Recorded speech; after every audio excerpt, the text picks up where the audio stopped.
having identified the need for change within higher education, or the way we try and create inclusive provisions within higher education, it now becomes easier to actually argument for the relevance of UDL.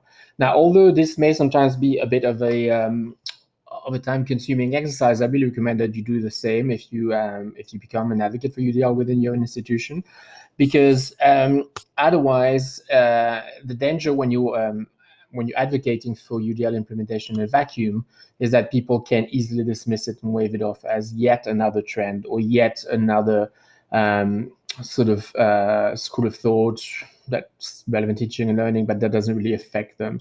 Once you've achieved a goal of showing to people that they're actually quite frustrated because things are not going well and things are not effectively providing inclusive measures within higher education, then people are thirsty for a change. And then that's where UDL can be positioned as the ideal solution. So what is UDL? The great danger here is to get lost. I think if you Google UDL, you'll get over 1 million hits.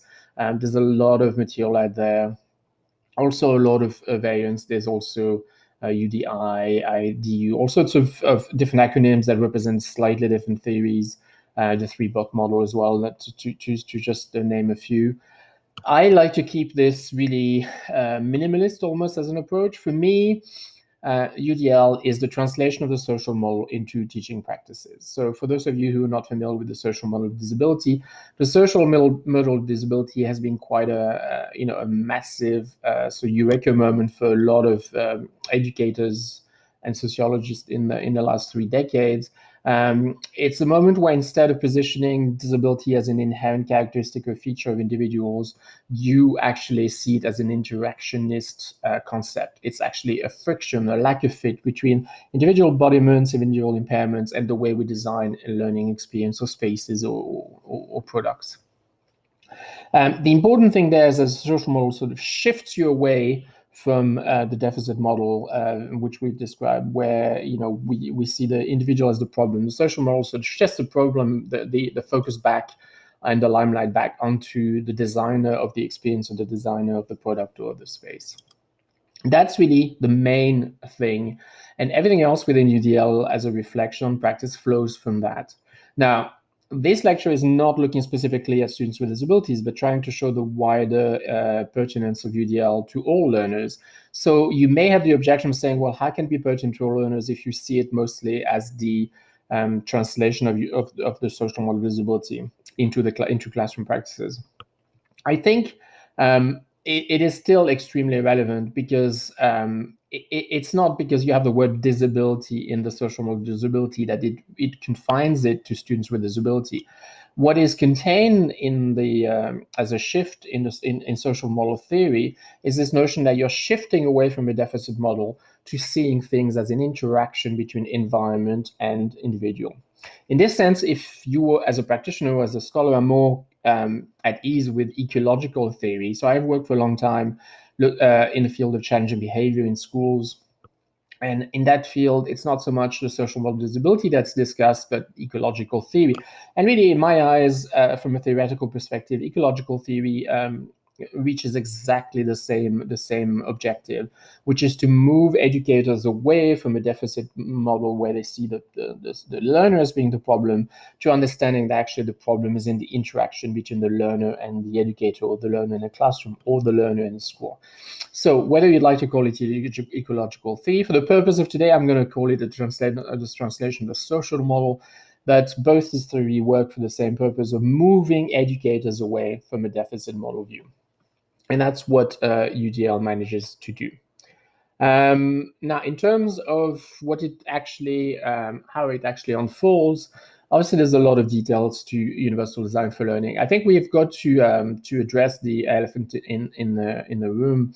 There has been a lot of resistance from faculty against UDL because there's such proprietary sort of positioning of CAST in the US towards it.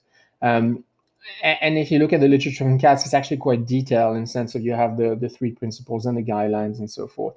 I tend to, to acknowledge that, but to not use that, and to really work with faculties just with the wider principles and to keep it as simple and as minimalist as possible.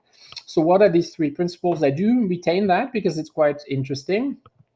Because the process of moving away from a deficit model towards design mindset can be a little daunting for educators who've never done design work before. And so they are going to have questions about, where do I start? How do I do this? How do I do this systematically? How do I do this effectively? And that's where I think the 3 principles come in handy. So originally, CAST and original UDL scholars have looked at learning as being essentially done, teaching and learning being essentially done in 3 dimensions. So input, the way we provide information to the learner; output, the way the learner provides content, so creates content, participates or contributes; and then the effective part of learning. So how do the learners connect? Particularly, how do they connect their lived experience with the content of the learning?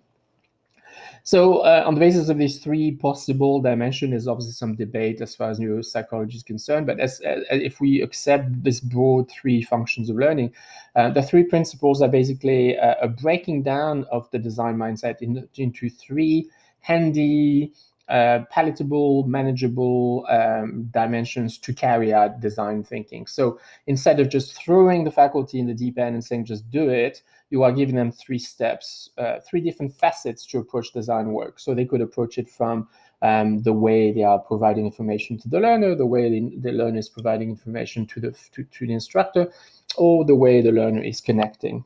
And then really, a design mindset is a very simple process, very common sense. Since there's great diversity within each of these dimensions, we are going to try and inject as much flexibility within each of these dimensions. So when, as a result, you see the 3 principles of UDL being formulated: multiple means of representation, how we offer information; multiple means of action and expression, how the learner offers us information; and then multiple means of engagement. Why multiple means? Because the simple thumb rule of design within each of these perspectives is to try and inject as much flexibility. So the 3 principles allow faculty to really get a hands-on feel around the design process, the design mindset, and gives them a starting point. In practice, and when this reflection gets complex, you will realize that the principles can be used interchangeably. You can start really from any of the principles, depending on what you're looking at in your curriculum and your practices. Often, they're not as cleanly distinct as the sort of literature might suggest, and often you're using 2 of the 3 principles at the same time. But it's a way of breaking down, basically, the design mindset into a handy, sort of pocket tool for faculty. And that's what you should look at it as. As I said, I don't add any complexity to that. I keep it very simple. The rest of the UDL reflection is really applying that lens to the practice, each faculty's practice, and seeing where they position themselves and what further work they have to do with regards to injecting flexibility. Let me just go and see my notes. Sorry for the pause. My next heading was whole class approach to inclusion, and that really is the biggest asset and appeal in UDL, is that you are no longer requiring the use of support services, so whether it's accessibility services, writing centers, support services for international students, support services for Indigenous students. All of that can remain there and be holistic, but it's not required for the purpose of pedagogy, right? It's not required for the purpose of including students in your class. The work is done by the instructor. I found from experience that a lot of instructors find this very empowering, because they suddenly realize it's actually quite simple. It's not necessarily time-consuming. It's certainly sustainable in the sense that once you begin that reflection, you eliminate a lot of the points of tension with students. And so it increases your job satisfaction and really makes your own teaching practices more sustainable. And obviously gives people a feeling of empowerment, which is always good to feel that actually I am the pedagogical expert and I can find common sense solutions to most of the barriers that the learners are experiencing in my class. So that's a great asset. It's applicable to any diverse learners. So really, we've moved far now from just saying it's relevant to students with disabilities, because the advantage is that once you move away from a deficit vision of the learner, you move towards the process of identifying barriers, something that in the field of UDL we often call the barriers analysis, which means that the instructor, as they prepare a course, or as they prepare an assessment, or as they revise a course or revise assessment, might take the time to look at what possible barriers might learners experience in the course. And very quickly, when you carry out this exercise, and if we had time to do today, we could do it through a case study, we quickly realize that actually, irrespective of whether you're looking at students with disabilities or second language learners, international students, indigenous students, first generation students, they will quickly list very, very similar barriers, because although their profile is different, the points of friction with traditional conventional pedagogy are actually very, very similar. And so therefore the barriers are common. And that's why it's easy for UDL to support a whole class approach, because once you start removing the barriers, you're not removing them just for one group of students, but you're actually removing them for a whole spectrum of diverse learners. One of the advantages of UDL is that it offers a common discourse on inclusion to all stakeholders. So that's very important here. We've seen that now as we realize the relevance of the framework for diverse learners. We also simultaneously show the relevance for all of the staff on campuses that support the various categories and subcategories of diverse learners, and it can become a common discourse. This is very important because universities and colleges are complex, multi-layered environment where we have different training, different background, different theoretical stances. So we actually have very little in common that we can use when we discuss the same phenomena. And you can see this when we talk about all sorts of things, from the integration of technology to the way we market programs and so forth, that our lenses are radically different sometimes. So it's very painful and sometimes very challenging to establish that common discourse. And within inclusion, it's particularly tangible. As we've seen at the beginning of the lecture, there are actually multiple justifications for inclusions. There are actually also multiple theories and theoretical approaches to inclusion, all the way from personalized learning, which is in an old traditional sense, means actually altering format and altering assessment for each individual student, all the way to differentiated instruction, all the way to UDL. So it is very important to be able to at least engage in a common discourse and understand what we mean. And UDL, I would argue, provides that. It suddenly becomes a discourse that can be more universal on campus, because it offers terms of reference. You don't need to clarify the terminology. You don't need to clarify your theoretical stance. You know what you're talking about, and you are then able to actually do some effective work with stakeholders once you've eliminated all that confusion. Beyond that, obviously, you are also able to engage in a discourse on inclusion with other colleagues and institutions across a nation, and beyond that, even internationally. And this lecture is a perfect example of the way the discourse itself suddenly allows for international collaborations and effort beyond your own campuses.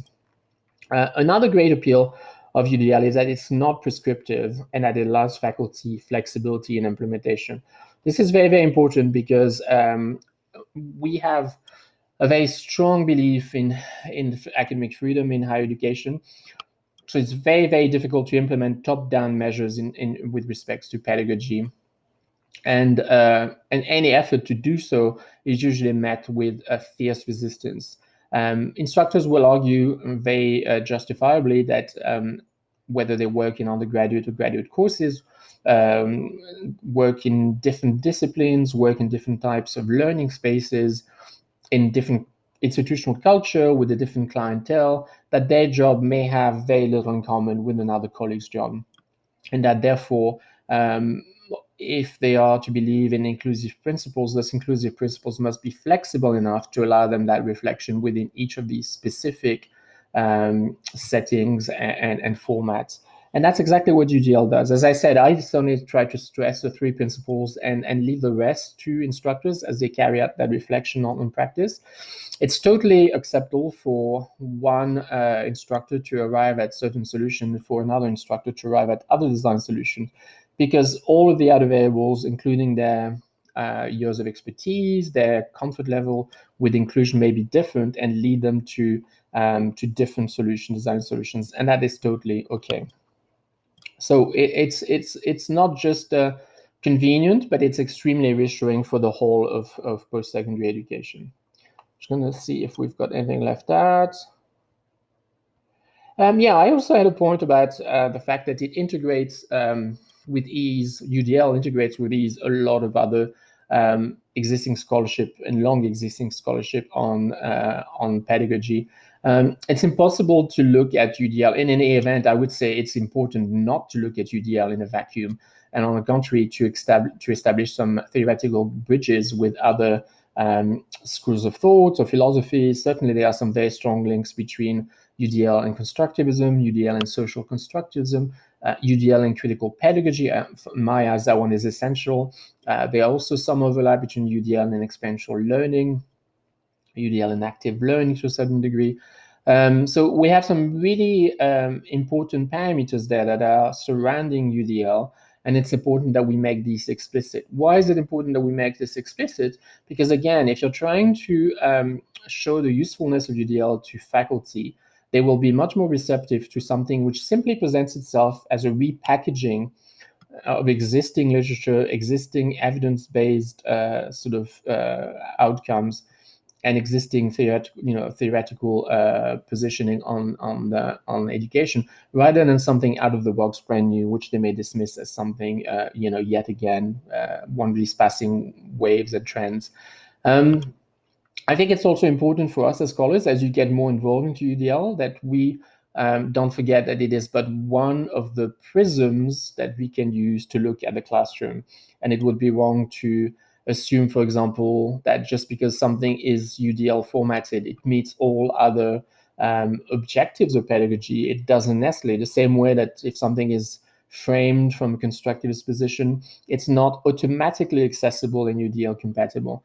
But there's a lot of ways to make sure that these theoretical paradigms align, and that in fact you are doing something which is both constructivist, social constructivist, possibly experiential learning based, and is fully UDL.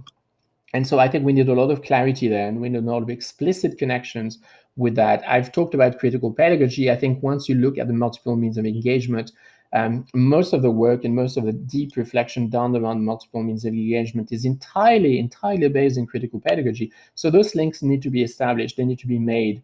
We shouldn't be tiptoeing around that. And as I said, it is actually reassuring for most stakeholders in higher education. So it's something that we should not hesitate to do. That's it for this section, and you will move on to the next page for the next section.